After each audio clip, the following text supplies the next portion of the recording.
Hello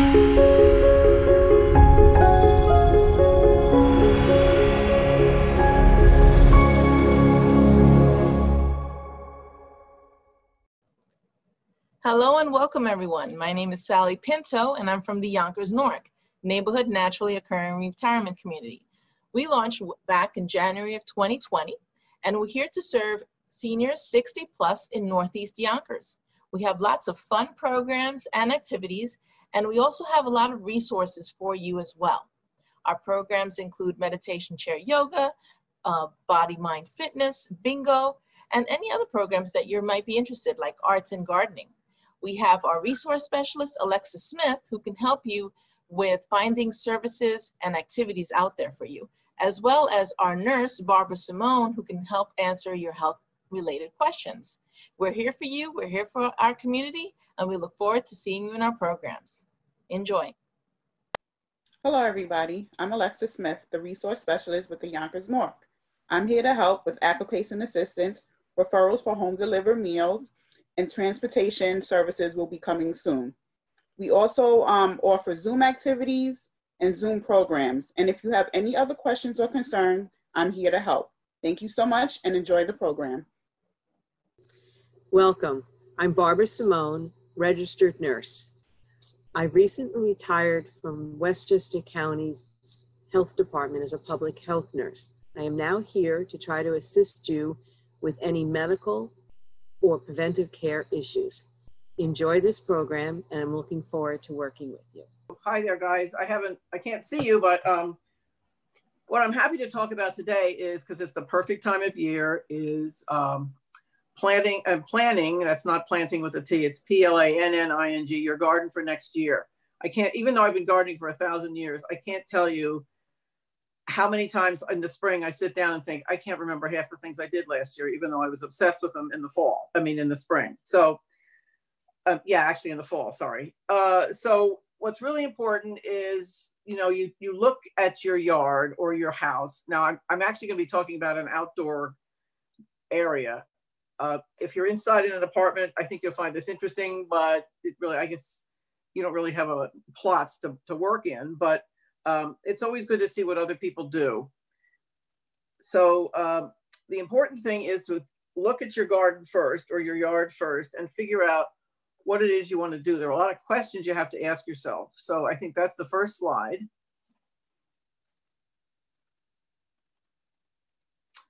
Okay, the important thing is to think big, but start small. You make a master plan, that's not fancy, but that you focus only on the manageable areas. So, and only start with one plot at a time. But it's very important to sort of know where you're going. It's like having a roadmap. And then you may stop off for a while, like if you're driving on the road, or, start the trip the next day. But it's important to get a big plan in your head and then do the areas that you can as you can afford them or your energy level fits. Despite which living plants and trees and shrubs you want to keep, you have to figure out which ones you want to keep and which ones you want to get rid of. This will help set up the structure of your new garden design. So as we know, a lot of people will go out and just start planting pansies or something. And then you think, well, now what do I do? So it's very important to look at the big picture first. That's why I said, think big, start small. So if you have foundation plants, some people have, basic shrubs that have been there, trees, and you think, well, maybe they need to be moved because they're going to set the skeleton of your garden. And you have to keep an open mind. Make adjustments on the site depending on the size of the plants you buy. So when you start buying new things, the one thing to remember is that this is not architecture, and there are no straight lines in nature. And feel free to, if you can't measure it by tape measure, you can do it by your feet. I find with gardening, you kind of have to design on site. So you may have a big idea as to what you want to do, but then when you get out there, you find that the hydrangea or the rhododendron that you bought is not the size you had in mind or where you want it to be when it eventually grows big. So, just sort of keep in mind what kind of space it's going to be growing into. Let's see. Oh yeah, work with a calendar. Be sure you plant the right things in the right season. And you also have to put the right plant in the right hole. The rule of thumb basically is put a $5 plant in a $50 hole. It's all about the soil. And also look at the calendar. I wouldn't plant bulbs in the spring. You have to plant those in the fall, this kind of thing. So read the little tags that are on your plants that you buy. Let's see, design the bones and the hardscaping first. So the basic bones are your plants and your trees, if that's what you're looking at. Otherwise, maybe you want to lay a path. Maybe you want to put in a patio or maybe a pergola because your vines are getting out of control. Think about your neighbor's yard. Is it attractive? Do you enjoy looking at it? Or is it something you want to maybe build a trellis or some kind of vine, vertical line so that you can put vines up it so you don't want to look at your neighbors? As I said, there are no straight lines in nature. So if you are planting paths or plant beds, be sure you curve them. I have some pictures of that coming up. Make a plant list of things you would like to have and visit nurseries for ideas. Or at this time of year, you can go on several websites and just, we now have things called, like Pinterest and Instagram. Just look at other people's gardens and say, that looks like a good idea. Because sometimes you'll see things you hadn't really thought of before. And we all have little areas, I call them the bête noire of our areas, our gardens. They're little areas that either drive you crazy, you can never find the right plants, there's either too much sun or too much shade. So it's important to look around and also find out what grows well in Westchester. For instance, I love heather. Heather does not grow in Westchester. It may start out great in April or May, but then it gets too hot and the things die. And this isn't the Highlands in Scotland, unfortunately. So there's some plants you may love, and I do sometimes order tropicals from places like California, but I have to treat them as annuals. You can't have them all year long. Let's see. Last, add color and texture with your plants, as well as small details like bird baths and garden sculpture. I say these are the icing on the cake that makes your design come alive. So what that means is once you've got your sort of basic bones all set up and your beds all figured out and your pathways, then it's like a painting. There's a canvas with your basic outline on it. And then what makes it come alive are the textures and the colors and the plants and the foliage of what you've bought. And it's very nice if you have a pathway, for example, to have a bird bath at the end. Or is there any art garden sculpture that you may have inherited from your parents or seen in the shop and just put it there?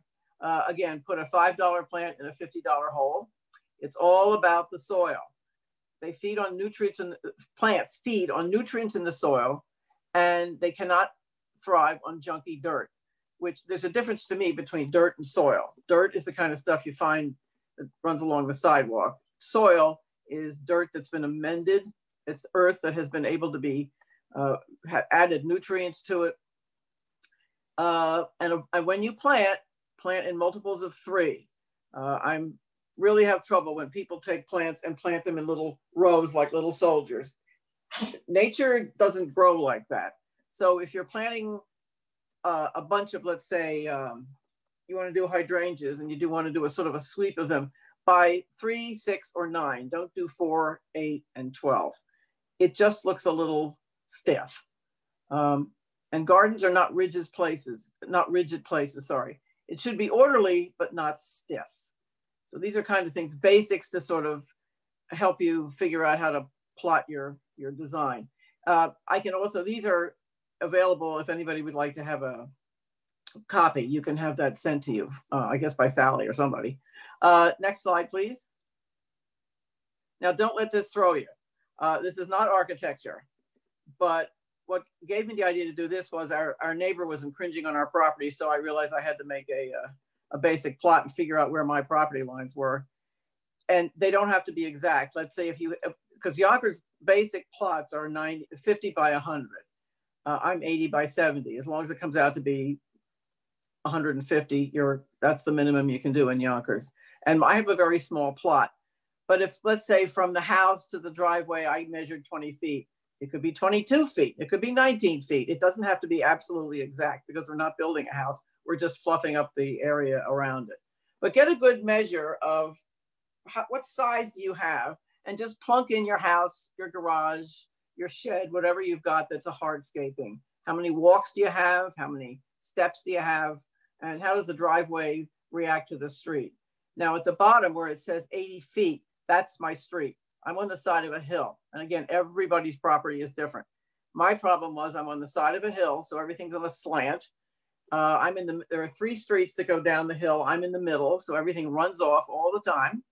And the house actually faces the side, not the front of the street. So, you know, you have to sort of really take a really hard look at what you've got, and your sun patterns are really important. When I moved into this house in 1985, we had big trees and lots of shade. And then over the years, Mother Nature decided to give the 2 dogwoods the anthracnose disease, so they died. And then the Norway maple that was up there at the front, which provided lots of wonderful shade, got really, really outlived itself by about 75 years. So that had to come down. And so suddenly this very shady yard was very sunny. So you have to keep in mind what you've got. And if you want to start out and you find that you do have some trees that are in trouble, I would get rid of them now and not wait until you've planted everything and then realize that the light patterns have changed. Okay, next, please. Next slide. Hello. This was an example if you just want to place something on the side of your house. Let's say you have a door, little back steps, and a window. So just figure out, you know, that the steps are 3 feet wide. Then you've got a plot about 6 feet. There's two feet before the door. The door is 30 inches, and then 10 feet under the window. And that's, you know, very simple, very easy, and it doesn't have to be, I mean, I used a ruler, but you can also do it with just freehand. Nobody's going to see these. These are not suitable for framing, but just get an idea that you have, for instance, under the window, you have about 10 feet, and then figure out the depth once you're there. And then, you know, and then if you find that it's just a rectangular plot in front of the window, then cut a little bit into the edge so it's a little more curvy. Next. This is a house in my neighborhood, and I picked it because it's really plain. And what you should do, take a picture of your house, and, you know, there's nothing in the front yard. It's not really hiding any shrubs or anything. It's got some nice trees around it on the right and in the back and on the side, and a very nice shrub, but that's about it. These people weren't really into anything. So that's why I took a picture of it, because it gives you something to work with. So when you take a picture of your house, next slide, please. And then when you print it out from your printer, do it very light. So you can still see the house, but it's not dominating the picture. And then with crayons or just black magic mark or anything, just draw some ideas about what you thought might look really nice here. I thought, for instance, these poor people, they have no idea that I did this. They'll never see it. So on front of the house, for instance, I thought a lot of nice shrubs around the front would fuzz it up a bit, but not too high to cover the windows. That a very nice path would look nice with a gate and maybe a hedge. And that would just soften it up. And then when the trees bloomed in the summer, it would be a really nice semi-shady, fuzzy yard. Next. And then I tried another idea. Well, what if you didn't have a hedge in the front and you just made a curvy path with some ground cover and some lovely tough plants under a tree, because remember, they have to be shallow rooted because the tree is taking up most of the soil. And then maybe an interesting decorative tree in the front yard, and then grass or either ground cover in the front. So it's the same house with a whole different look. There is that blank space between the 2 big trees, so I thought maybe a little decorative tree would look good there. But again, if you draw for the scrap basket, if you think, well, this is a dumb idea, crinkle up your paper, throw it out, and start again. So make several prints of your house, and that way you don't have to hire a fancy landscape designer who comes up with an idea and then you say, well, that's not what I had in mind. This way you can do it yourself, and then try different things. If you don't like it, you just throw it out.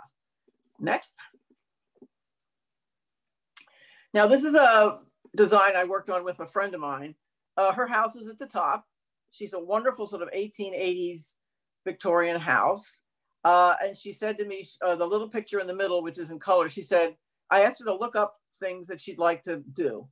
in magazines. And she said, well, I saw this house. It looks kind of like her house. And I'd like to have a little white bench with some shrubs. So down below, the last picture, that's what we did. She had a wonderful artisan make her this delightful little white gate. And we put in boxwoods all along the front of her driveway. So she got the same look for her house that she found by being inspired by a picture in a magazine. Next. This was a friend of mine's house in Scarsdale. She had this big blank backyard. So again, we took some photos and made them light and gray. So when the colors came in that she did or I did, we had an idea that it worked and it popped out so she could see what I was talking about. I had suggested a little pathway on the left. Beyond where that little pergola is, there was a real little slope with some steps. So I said, well, that would be a nice entrance to go down to the lower level. She could, these are a little small, but you could put a colorful clematis or some lovely vine on the little archway. And then along the side, she could put higher, more decorative perennials or shrubs. And so what happened in the bottom, you can see her dog there. She did put in, I didn't install this, she did, but she went out and found a little arbor that she liked and she started planting different shrubs and perennials. And so, you know, that's how you can get from A to B. It wasn't that expensive. It was easy to do and it wasn't that complicated, but you know, she got what she asked for. Next. Then there's lots of problems that you can help solve. This is a picture at the top is my house on the left and my neighbor's house behind me after the two dogwoods died. And their house, they lived there, I think they moved in 1968. I don't think they've ever cleaned it or done anything to it. And I really did not want to look at this all the time. So what we did was we had a pergola built across the backyard. The top picture and the next picture are exactly the same view. It's just we had this structure put up, which is now aged beautifully. It's sort of gray. And then bit by bit, we had stuff grow up over it. It's a 50-foot, space. It's a 50-foot pergola, and now it's just completely covered with wisteria, which you can see on the bottom. That took several years, but you know, wisteria is rampant, so I wasn't waiting as long as I thought I might have to. Eventually, at some point, I put a fence in the back below, and you can see on the bottom right, when it's really, really covered, after all the beautiful blossoms come down, it's completely covered with branches and leaves, so that, because we had some, as I said, we got a very sunny yard after having all that shade, so we really needed to build our own shade. So the problem was twofold. We had an ugly house next door I didn't want to look at, and we needed to build our own shade. And as a result, we have a beautiful display in May down there, and it's with the azaleas, which are pink, and the purple looks great together. And then in the summertime, where we can eat and sit and sleep. Well, sometimes we sleep out there, but I always worry about the squirrels in the middle of the night. Anyway, we nap out there is what we do. We take wonderful naps, and we're completely shielded from the sun. And actually it's so thick that when it starts to rain, it takes a good 5 minutes for the rain to start to hit us down there on the bottom. Next. This is a house on the street. The guy was very eccentric, but he bought this house and put in his wobbly, weirdy fence. And it was just, again, because we're on the side of a hill, very, very slanted. And this is what he wanted to do. Now, I told you that I'm not wild about the little soldier look, but he thought it was great.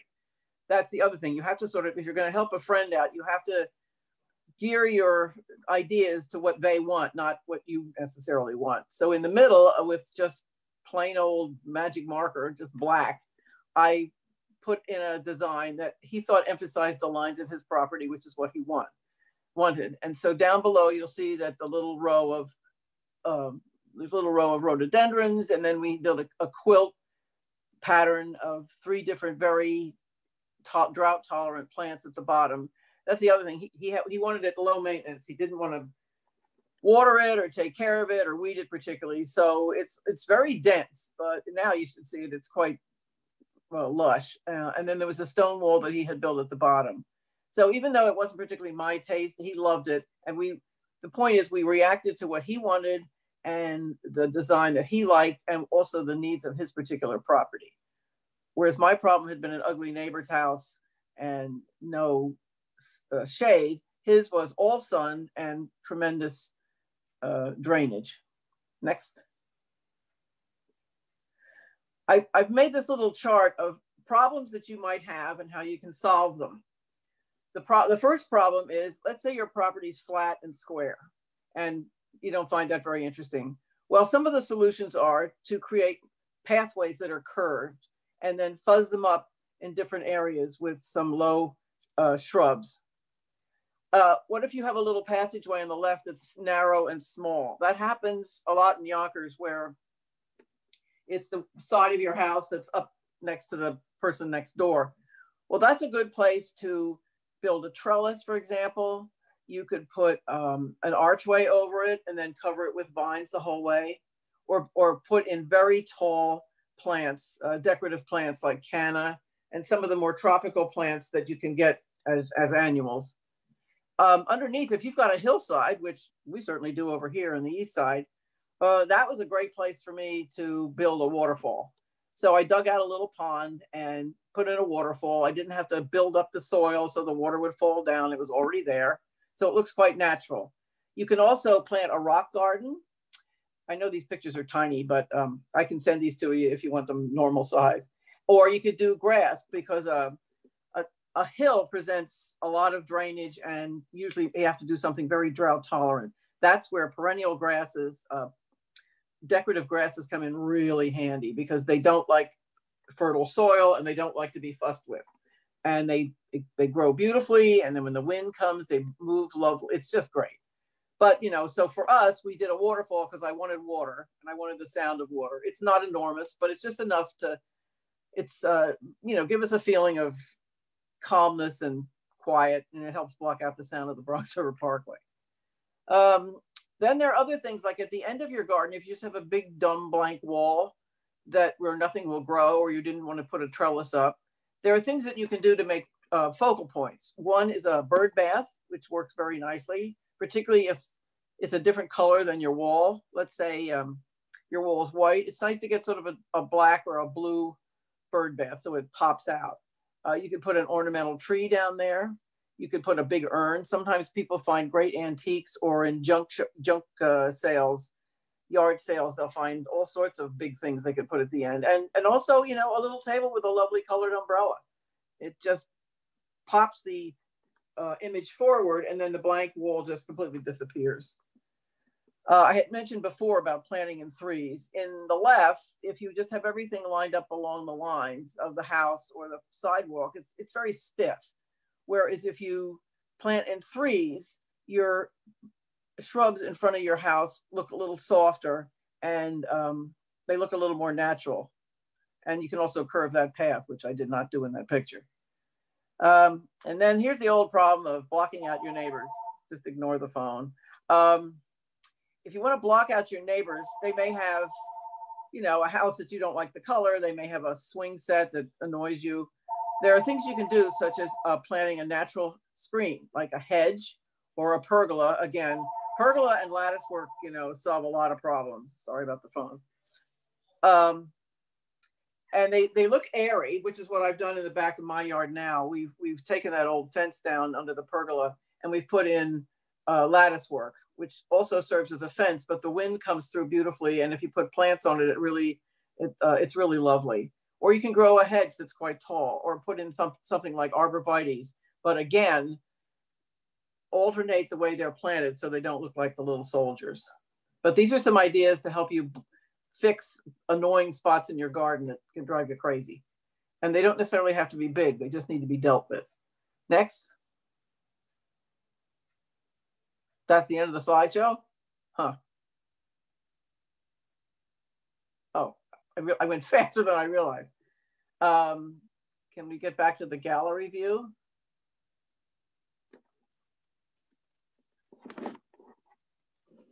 We're on the gallery. You can do the gallery view now, Catherine. Okay, there I am. Okay. I just need to see what the screen sees. The first thing I do it at the end of the summer, but you can also do it now, is keep yourself a gardening diary. It doesn't have to be a fancy thing. I mean, I like to show this because I started out really fancy. I got a big drawing book like this.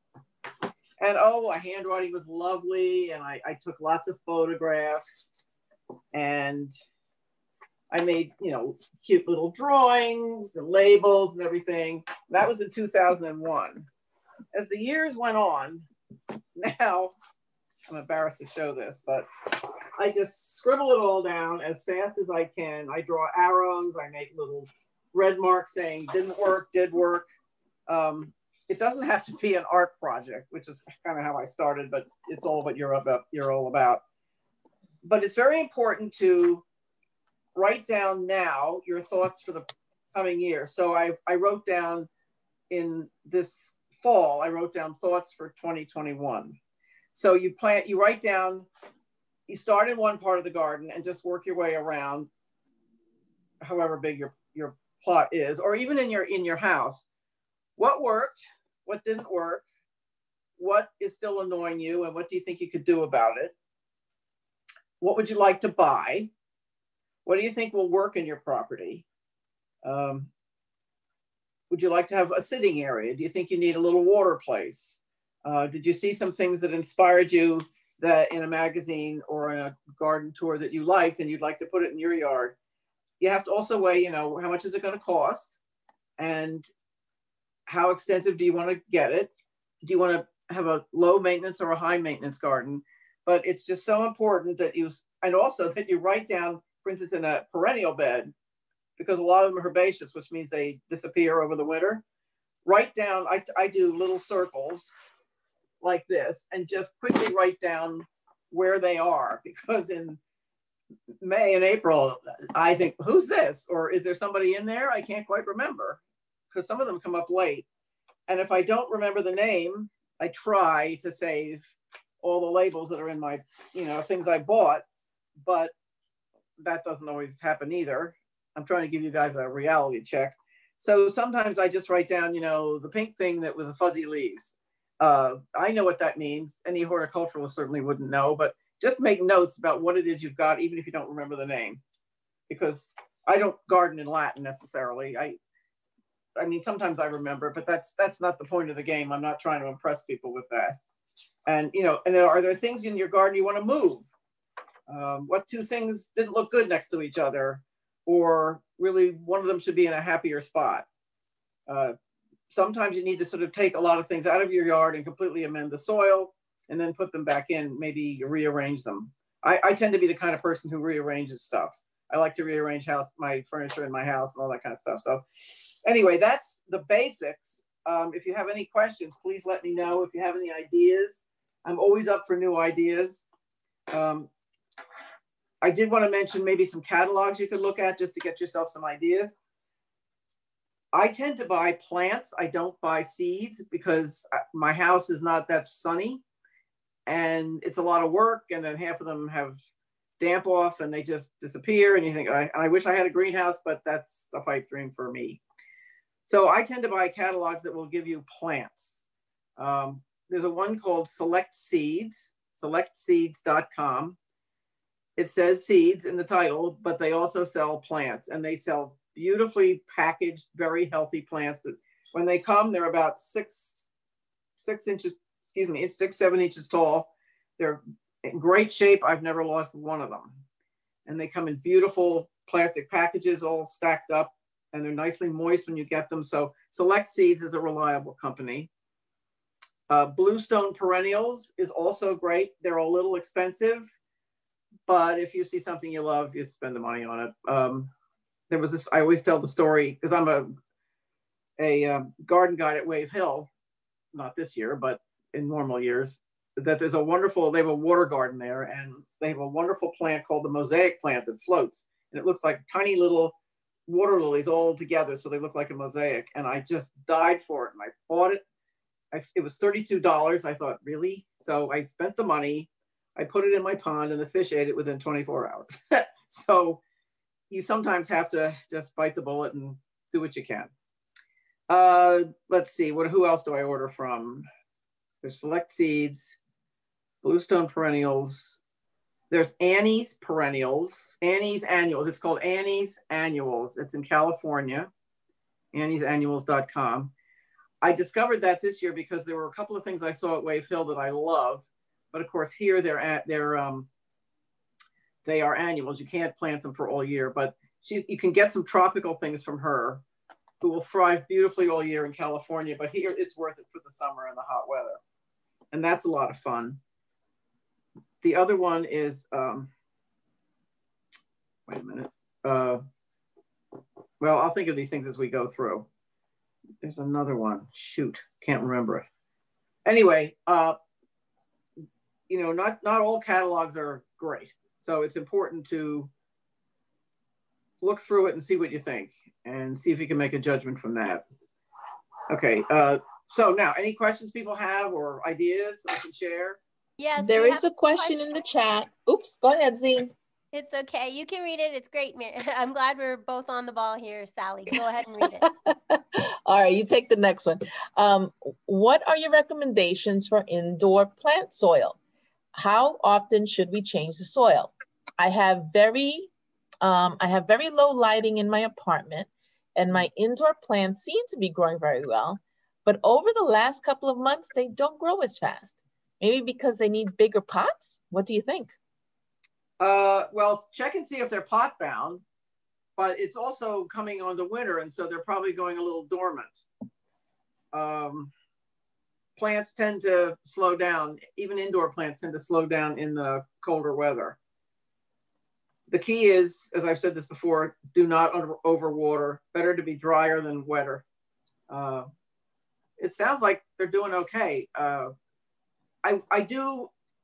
put them in potting soil, which I don't like Miracle-Gro particularly because it's got a lot of inorganic stuff that I always say it's like drinking a Coca-Cola. You know, it gets your energy up real fast and then it's not so hot. You feel terrible. I would prefer an organic potting soil. Coast of Maine has a wonderful product line. And you might put in a little, the tones, the Epsoma, E-P-S-O-M-A. They have a wonderful series of plants that end with the word tone. I don't know why, but there's plant tone, holly tone, tomato tone, bloom tone. I would put, depending if you've got a flowering plant, maybe a couple of, I don't know how big it is, but a pinch of the flower tone, or just if it's that's a green one, a green plant, maybe some plant tone. If it's an acid loving plant, maybe sprinkle in some holly tone. Because I think the potting soil, if you get an organic potting soil, it's airy and it's very good. But you might want to add a little extra something to it. Thank you, Rose. Rose continues with best indoor lamps to purchase as well. I will use that advice. Thank you for sharing your knowledge. Okay, best indoor lamps to purchase as well. I'm not an expert on that. I'm sorry. I've never used that, but I've heard, you know, fluorescent lamps are good. I really can't answer that with any great authority. I'm sorry. Does anyone on the line here on the Zoom or on the telephone have experience with this? Because we're all here to share, so we'd love to hear your thoughts. All right, while we're thinking about that, I'll hit you with the next question that has been asked. People are asking, what about if you live in a shared complex? Have you had any experience with either starting a compost altogether or a vegetable garden altogether? You know, some people live in either co-ops or condos, and of course there's different rules and regulations. You have to go through boards for some of them, but have you had any experience with that, or what kind of starting out ideas would you offer to these people who live in this kind of situation? I haven't lived like that, but I have friends and family who do. I know my mother, when she bought into a condo, it was a little townhouse, but she was part of an association. And she got out there and she started digging away and planting her little garden. And the board came over and said, no, you have to do it the way we want you to do it. So she almost left. You have to find out what the basic rules are first, and then find out what kind of freedom you have, and then work together with people who are of like minds.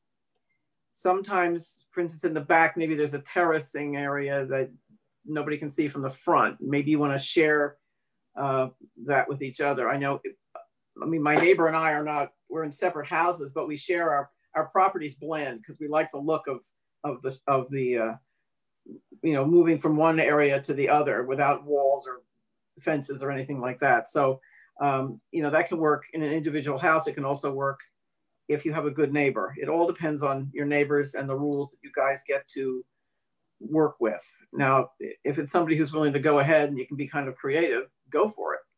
But there's nothing worse than starting and then having somebody say, no, no, no, that's not what you can do. Compost frequently, if you don't have a lot of yard, that can be done. I know they do this in New York. They do it on rooftops. You can get, like people save their garbage and then once a week go upstairs and dump it in the, they usually get a barrel or something like that because you don't want the rats in it. That's what I have to have because I live near the Bronx River. So river rats, you know, one year we had river rats and I went, that's enough. So I put them now in a tumbler like that. That's the best thing I can do. It all depends on the rules of your organization and the kind of people you have next door who want to start something. Just like anything else. Like that at the office too, you know. Oh, yes. Thank you so much for those answers. We have someone who private chatted me. Oh, no, there's a public chat. We'll do that one first. Based on your experience, what would you say is the best plant therapy technique? I get so sad when a plant dies. How can I try my best to save it? First, don't overwater. I can't say that enough. Yeah, we all get sad when a plant dies, and I used to save everything. And I remember my aunt used to save everything. I mean, if a little leaf fell off of a geranium, she put it in a saucer. And she got to the point where her house was just filled with saucers with leaves of things that she couldn't bear to throw away. A really good gardener knows how to throw things away. You don't have to save, and not every plant is sacred. It's the same thing with your yard. Like I can't grow cone flowers. They just hate it. I don't know why. It just doesn't work. But I can do great with ferns where other people don't. So you have to sort of plant plants that work well in your house, depending on the lighting. I don't know if this is indoor or outdoor question. I think it's probably an indoor question. Yeah, it's an indoor question. I mean, some plants are indoor plants because they use them in malls because they don't get any daylight. They can grow practically in a trash can or in a bathroom where there's some light and lots of humidity. Other people have great pane windows where they can grow lots of sunny things. I was able to grow geranium. When I taught school, I was able to grow geraniums all winter long in the winter because it was a big school window and it was bright and they were happy. Not as great as they would have been in the yard, but they were good.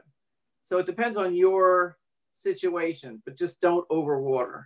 And not every plant was meant to be in your house. You do have to sort of gird your loins and say, I'm sorry, Buster, but you're out. And sometimes you do get one that's not that healthy from the nursery. Sometimes there's a store that it might look good, but it's not. You gotta look under the leaves when you buy. That's another thing. When you buy a plant, look under the leaves, check the soil. Is there anything brown on there or anything spotty underneath? Look carefully at these plants. They obviously try to put out their best plants, but sometimes you never know. But don't overwater. Thank you so much. That was great. We also have another question about sharing plants. In another Zoom you had mentioned about like splicing, or can you go over that technique again of like getting a seedling from a neighbor, or like how about to go about this? Because there's a lot of people who have neighbors and then we're getting more friendlier, but we don't know, like if we're not seasoned gardeners, how to ask or how to take or share some of our growings. Your stuff, your surplus. A lot of apartment houses and things have bulletin boards in the mailroom, and you can usually, like, people will put up, I know when I lived in the city, you know, my kid babysits, are you stuck? I can run errands for you. I need a dog walker. Facebook is good for that. Sometimes, like our neighborhood has a Facebook page, and that's what the kind of thing that goes up there. I don't know if buildings do that anymore, but if you're in a co-op or something, sometimes there's a community like that, there's a Facebook page. Otherwise, you know, the good old-fashioned bulletin board works. Like I have healthy plants, but I have too many. Who would like to start swapping or sharing? I know, and we used to do this at my house because, you know, things will, like, we did this in the spring. Or did we do it in the fall? I can't remember, but I think it was the spring, because all of a sudden people who gardened outdoors found that they had, you know, more hosta than they possibly could have, or some of their plants just got out of control and they had too much. So we used to have what was called a perennial swap. And, you know, we'd put out a big hoagie, and I mean, I'm sorry, I'm from Philadelphia. It would be a big sub and, you know, pizzas and stuff like that. And people would come over, and you didn't have to pay or anything. You just have to brought your plants, of which you had lots, but just had to put a little note in it that said, this is what it is. This is what it needs as far as light. And we put them in the driveway, and you could swap out, or you could sometimes just dump plants off and not take any, or maybe you were a new gardener and you didn't have anything, so you would take more. There was no lottery. I mean, you could just do whatever you wanted. There were no limits to whatever you could take. And that was really helpful. Sometimes in a building, you could organize something like that and have that in wherever people gather in your building. And maybe the bulletin boards in the recreational area, I don't know, but you have to sort of let people know that you're willing to do this. And that's how you make good friends in your building. And I know a lot of people make friends through dog walking, and a lot of people make friends through gardening. I hope that answers the question. Yeah, no, those are great suggestions. Mary wrote in the chat, hostas are great to share. They are indestructible. Absolutely. I just took 3 from a friend of mine. Yeah, that's great. Do you have any solve other, a lot of problems? Yes. Do you have any other suggestions for indestructible plants? Outdoors or indoors? It depends. Both. If you could run through, because we have indoor and outdoor, and both people gardening both ways. Well, outdoors, particularly in Westchester, rhododendrons and azaleas, they're acid loving, they bloom, they're hardy, they last forever, they're great. Hydrangeas do very well in Westchester. Let's see, what else have I got? Sometimes you just have to buy your basic impatiens and daisies and your basic nice but not overly exciting perennials, and yet if you put them in beautiful spots, they look great. Like if you pack them in great large quantities, like just a little daisy here and there isn't so exciting. But let's say you have one of those stretches where you need a focal point and you have a bunch of trees. What would be nice in front of it is something white, so you could have an urn with just a huge amount of daisies, and then that would be spectacular because they're really hardy and they don't get upset. Indoors, I think I sent up, yes, I did. The last afterwards, after last lecture, I sent in pictures of the most hardy ones. If you I can't, you know, they all have these names, but anything that's like a philodendron, or they have a bunch of those. They're sort of related to the rhododendron, but philodendrons, they cascade. They've got the kinds with the cut leaves. If it's something you recognize as being in a mall, it's really tough. And succulents do well indoors too, because you don't have to water them very much at all. I mean, we can put together some lists if people would like to have these. That would be great, Catherine. A lot of people are private messaging me. There's a public message here. Can I uproot a section of hydrangea and put it into a pot and keep it indoors? How about lilies? The hydrangea, you can try. I usually do it in reverse. Somebody gives me a hydrangea in a pot and I put it out in the yard. I've never tried it in, but give it a shot. And if it's only a little bit, then you haven't ruined your hydrangea outdoors. If it doesn't make it indoors, then you still have your hydrangea outside. Lilies, indoors? Well, I'm not a huge daylily fan, only because they're gone in a day. And when they look lovely on a hill, and when they're finished, their leaves turn yellow, and then you have this, unless you planted something on top of them, you have this mass of yellow. It's like tulips. Got to have something on top of them. But I like more Asiatic lilies because they're more grand, they smell beautifully, and they last a long time. And then once they're cut, you know, you still have a lovely, very strict stem with lovely leaves coming off of it. So you still get the texture even after they finish blooming. The reason why I asked that is because my mother, I'm sorry, excuse me, pardon. No, go ahead. My mother planted hydrangeas and lilies that she had gotten as, you know, Mother's Day, birthday, you know, whatever, Christmas. And they are in the ground now and they just come back every year. And well, she's no longer with us.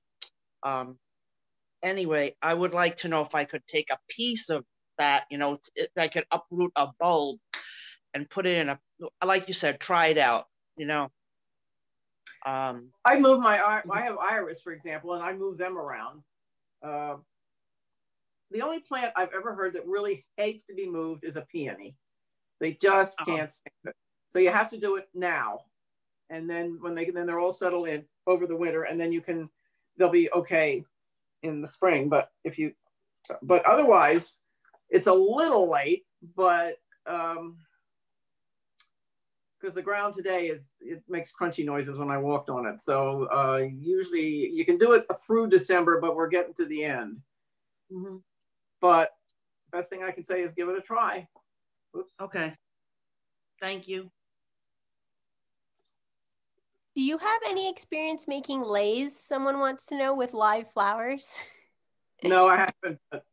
Okay, that's something for me to research then. Yeah, I was going to say Google it. I'm sure there are or YouTube it. I'm sure there are videos of how to do that. I'm sure there are too. And we have from Jackie, when is the time to trim forsythia? Now, it blooms in the spring. So you want to make sure you've trimmed it. Well, it's actually a little late. What you should do is trim it after it blooms. So you missed the point. I missed the opportunity, but let it bloom in May or whenever it's early, and then cut it back. But don't do the meatball school of shrubbery. That drives me crazy, because forsythia are meant to look like ballerinas, you know, with their love. And when they bloom, you know, they're so stunning. And then when they agree. And when you stop blooming, then they're a dumb shrub. But you know, trim them, but please don't make it stiff. They weren't meant to be like that. No, I like it like that. I like it when it's, you know, a spray. Well, it's meant to be that way. Yeah. You know, not all shrubs are meant to be topiary. Yeah. Thank you. Thank you. Can I now cut back? Oh, can I ask a question? Can I cut back Rudbeckia and Russian sage? Are you supposed to do that now? Yes. Rudbeckia, well, it dies back anyway. So what I would do is clip it. Well, you can do two things. You can leave it up so that the birds can pick the little seeds. Or if it looks like the seeds are done, then you can cut it back to the ground, because it'll come fresh up in the spring. And Russian sage, well, I don't. No, it's big. And I don't really change mine, because I like it to get flat and bushy. Well, it is very big and bushy. Should I just leave it all winter? And yeah, and let it bloom, and then maybe, well, see how it goes. I tend to, you know, there are rules, and yet I tend to break all the rules. Like, you're not supposed to replant anything in the middle of the day. I've done it, and it's fine. But if you cut it back, is that bad too? No, it just reshapes it.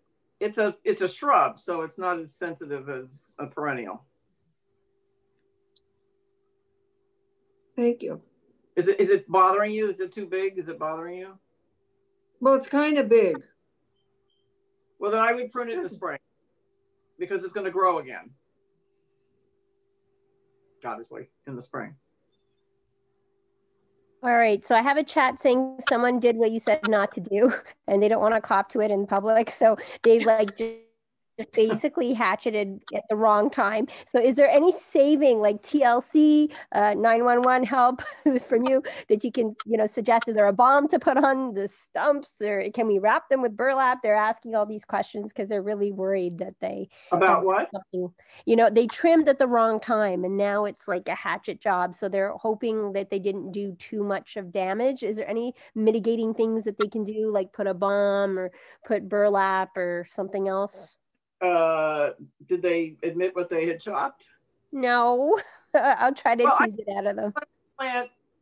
Let the plant recover. If it's healthy enough, it'll come back. You know, you've seen, for instance, on street trees where they lop them all down, but there are shoots that come up, and the new tree is a really stupid shape, but you know, as long as the roots are healthy, it should come back, and then they can reshape it once it gets full again. I mean, if you've never seen this, it's called The Trees. It's a documentary of 9/11, and there was the one surviving tree, and it looked like a piece of driftwood. It was so badly blown up, and they took it up to the Bronx, and this tree was literally looked like something out of a forest fire. And they took it to the Bronx, and they fed it and nurtured it. And after 13 years, it took a long time, but it came back, and it's now down in where the World Trade Center was. It's in the Freedom Center, or whatever they call it. Ground Zero, I don't know, they have all these names. But they planted it. Now, it doesn't look like any of the other trees, and it's got a little rope around it, or a little stanchion around it, so that you can see which one it is. And it came back, it's as beautiful as ever. It took a long time, and this was hacked beyond belief. It's fantastic. You also have to get a Kleenex or two when you're watching this, because it's just unbelievable. It took them a day to get it down to Manhattan, and people were standing by the streets. Oh my God. And there it is. And now they took little cuttings from all of the new bits that are blooming, and they've sent them off to everybody in the country who wants to have a memorial. And they took 40 of them and sent them to Pennsylvania. And so there are now 40 of these trees growing in Shanksville, where the plane went down. So, you know, and that tree, it looked like it had been, you know, run through a wood chipper, and it's just glorious now. So let the plant recover on its own, whatever it is. If it doesn't, it's telling you something. But if it does, you know, give it a shot. Its roots are probably still okay. Great. That documentary is really unbelievable. Inspirational. Yes, we'll have to look and see if the documentary is available through Hoopla, one of our library resources for streaming movies. So I'll have to look it up. Or Mary's wonderful at sourcing up these things. Maybe she'll have time, because we have a few more questions if we still have time. I'm hoping that we do. The Tree. The trees, got it. Okay, you talked about water features. So someone private chatted me asking a few questions about water. So the first thing is incorporating water into the outdoor garden, and also if you've had experience doing a water feature indoors, because there are certain fountains that can be put indoors. So that's the first part of the water question. Indoors, a lot of them come ready-made. And I was going to get one for my mother, but she said it'll make me feel like I have to pee all day long. So I didn't give it to her. They do make a little trickly noises. And if you love that, I like it outdoors. I don't know. It would probably be fine for me indoors, but there's some really, really beautiful ones that are they come as a kit and they're all ready to go. And you can put those indoors. Outdoors, it's really very easy. You just have to, of course, I'm in the middle of the hill, the Bronx River is down here. And of course my waterfall's up here, and it's basically it's a stage set. You know, I have a pump and a little filter, and it just goes around and around and around, but you cover things up with plants and rocks and stuff, so nobody can see all the structures.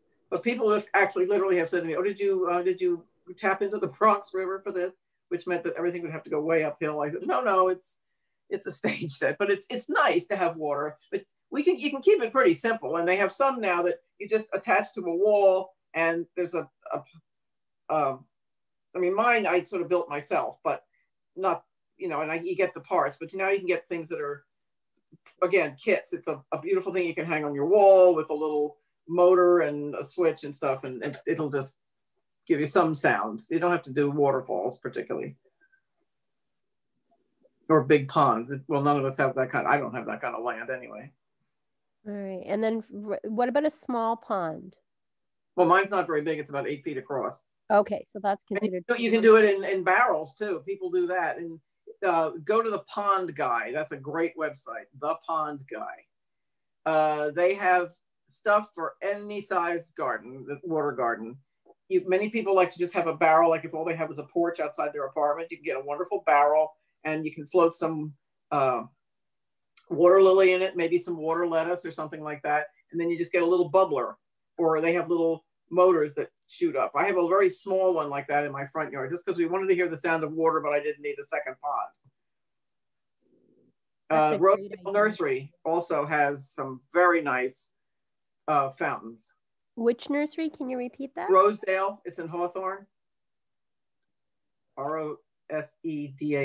They also have a lot of great potting soil and things like that. It's a great place. It's a little bit like the Bloomingdale's of gardening, but it's worth it because you can find specialized things there, and they know their stuff and they can help you out. Wonderful. Mary chatted that the Sunday New York Times Magazine this weekend had a cover feature of The Social Life of Trees by Faris Jabbar. So that's something of interest of note if anybody wants to look at that. And the second part of the water question was about birds. You had mentioned in one of your slides as you were going along about adding a bird bath. So if you had any tips and tricks about whether porcelain was better or, you know, concrete or plastic, and your placement of it, like under a tree, away from a tree, you know, etc. I have two bird baths, one in the front, which I can see from my porch, and one in the back I can see from the kitchen. The one in the back is metal. It's heavy.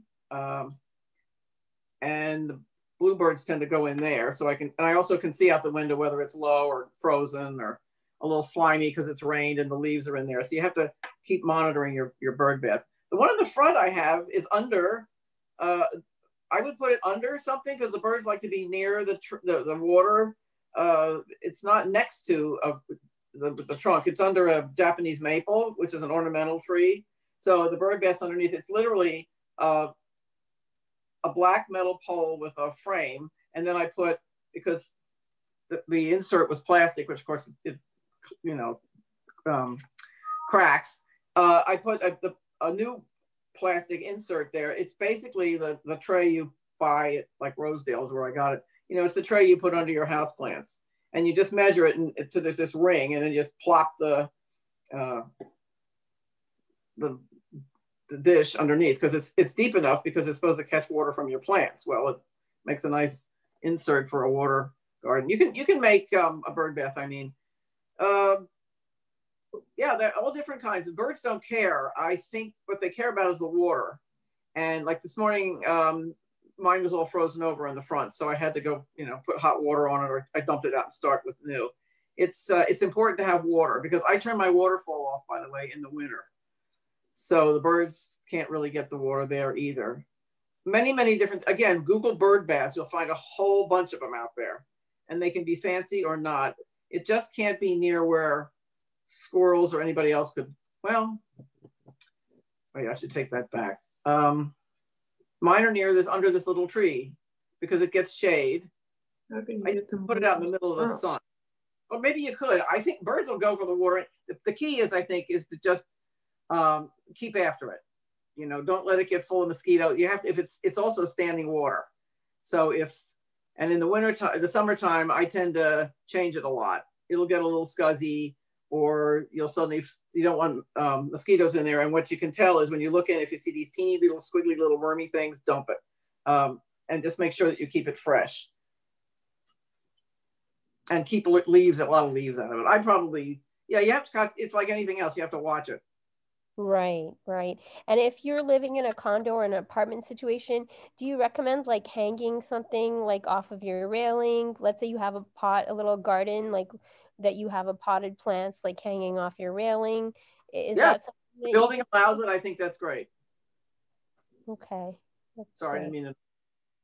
If your building likes it. No, it's great. We're getting questions as we go along. Like, this is fascinating. Everybody's saying that, they're going to go for a trip to the Rosedale today. Jackie's going to head there, so that's kind of nice.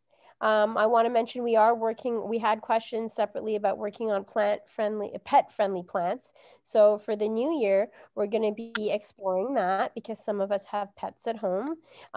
We were looking for some comments and suggestions for January, what people want to see. A couple of people had asked for indoor gardening since we're kind of stuck inside and it's cold outside. But are there any other topics that people would like to touch for January? Because we're winding down our December talk right now, but we are always open, willing, and ready for suggestions. We can monitor the chat, or you could just unmute yourself and ask these questions. Somebody had asked about herbs since, herbs and to make poultices or for like traditional medicine, you know, in the olden days, what people used to grow. Yeah. That's not my field of expertise. We'll have to get a moonlight. I grow them, but I just put them in my food. I don't know how. Well, St. John's wort I do grow, and that's supposed to be great for depression. Yeah, okay, that's good to know. But I don't know how to make the poultice or no, sorry. I just grow it because I like to look at it. No, I just have one comment. I had a favorite flower, which was Lily of the Valley, and I know in the city they sell them for $10 a little pot, and I planted them and they just go wild. Yes, they do. Both at the shore and up here. They're uncontrollable. Yep. I dig them out all the time thinking I had a friend who just loved lilies of the valley, but they really become a weed. They're great if you have a little spot in your yard where nothing will grow and you need to just have something go rampant and be pretty. That's lilies of the valley work fine there. It's particularly if it's an edge. It's a little like bamboo, you know, it won't go beyond the edge. So let's say you have a funny little spot that's kind of nice edging around it. Let it go crazy there. Or maybe in a big barrel or something. So it can't jump the barrel. That's a good idea. Thank you. But if it's just in mine, is now on the pathway, it's running up the hill, you go, oh, yeah. And they only bloom for a short time. I know. Yeah, they're annoying because they're so gorgeous and then they're annoying. They're very, very good, then they become evil. Yeah. Right. I just want to say, this is Betty. I've had cats all my life, and I know that lily of the valley, I don't know about dogs, but they're not good for cats. They're poisonous. Just like poinsettia plants are poisonous. Oh, it's poinsettia, yeah. At this time of year, it's really tough if you've got a cat. Yeah, lily of the valley also. Oh, okay, good to know. My sister has 2 cats, and she always lets me know what I shouldn't send her. Yeah. Yeah. Well, my cats have passed. They're gone. I had 2 of them for 17 years. They're gone for 3 years now. But I never had poinsettias anywhere in the house because I knew that they'd be curious and go over and munch and then get very sick. They're very bad for them. Yeah, not good. Thanks, Betty, for that tip. Oh, you're welcome. You're welcome. All right. Are there any other questions or comments before we sign off for today? We've been as fascinating as usual, Catherine. Your presentation on the topic and then the answering of the free question period is, as usual, splendid. And we're so happy to have this forum to talk together and learn from each other. In the chat here, someone private chatted me. They're asking about if there's any programs that exist in Westchester for composting. So maybe that'll be something that we can research if you don't know off the top of your head. Yes, Cornell Cooperative Extension. Okay. That's in Valhalla on Legion. No, they will talk about composting. There's also the New York Botanical Garden. I mean, we have some real treasures here in Westchester. Well, actually, that's in the Bronx, but, you know, I see, you know, miles of where we live. Yes. Wave Hill is beyond fabulous. That's where I'm a garden guide, but right now, they're very limited tours, and I haven't been, there aren't any tours. They're very limited hours you can go. It's tough for obvious reasons. But I think you can take classes from the New York Botanical Garden for sure, and the Cornell Cooperative Extension, or at least call them and get ideas. If you have that's the other thing. If you have a leaf that's a little, or a plant that looks not right, but you're not sure what to do, like half of it's healthy, you take a couple of those leaves and take them up to the Cornell Cooperative Extension in Valhalla on Legion Drive. It's right off the Bronx River Parkway, and it's a dumpy looking little house, but they will diagnose your plants for you, which is very helpful. And that's always good to know. Great. Yeah, somebody just chatted when you were writing that it looks like a couple of their trees in their backyard, now that it's rained so much, look like they have some like kind of green leafy stuff growing on the bark. Yeah, that's mold. So how is there a quick and fast way of dealing with this mold, or? I won't touch it now, but a great guy who's a real tree guy is, he's an arborist, obviously, is Robert Whitney, and he's in Yonkers. You have to look him up. I don't have his phone number in front of me, but he's wonderful, and he'll tell you and he'll, like, for instance, I was getting a lot of mice in my house, which was not thrilling me at all. And he said, well, one of the pest guys said, one of the problems is you have branches hanging over your house, and they're touching the roof. So Robert Whitney came and he just trimmed all of that so that the trees still look great, but the mice can't crawl down and get onto the roof and into my house. That was amazing to me. But he's very, very good. He trims beautifully. He knows his stuff. He's been around forever. He's not a hack job by any means. When he trims your trees, they're beautifully done. If anybody wants his number, he's doing work for me right now. His number is 914-968-8201. Thank you.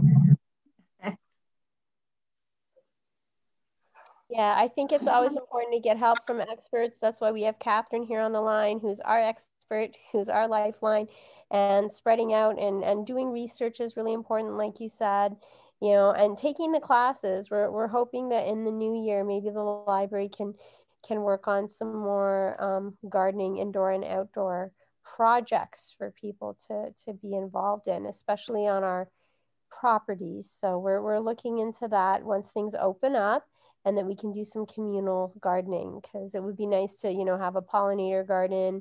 It would be nice to plant things that would encourage more birds to come for people at the courtyards, because we have a nice space at the Will and the Crestwood libraries, and there's also the daylighting at the Riverfront Library. So those are all communal spaces.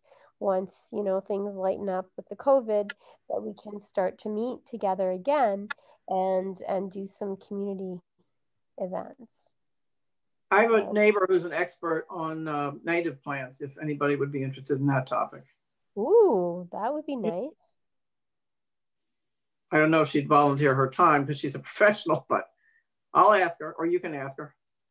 She did give a lecture at Wave Hill, I know, recently. And Wave Hill Botanical Garden has a lecture series in the winter of free, and we used to have to go to the Botanical Garden to listen to it, but now, and Martha Stewart would come. I mean, these are people, Margaret Roche would come. I mean, these are people who really know what they're doing, who also have beautiful slides, and it's fun to sort of sit there for an hour and dream and drool. But they do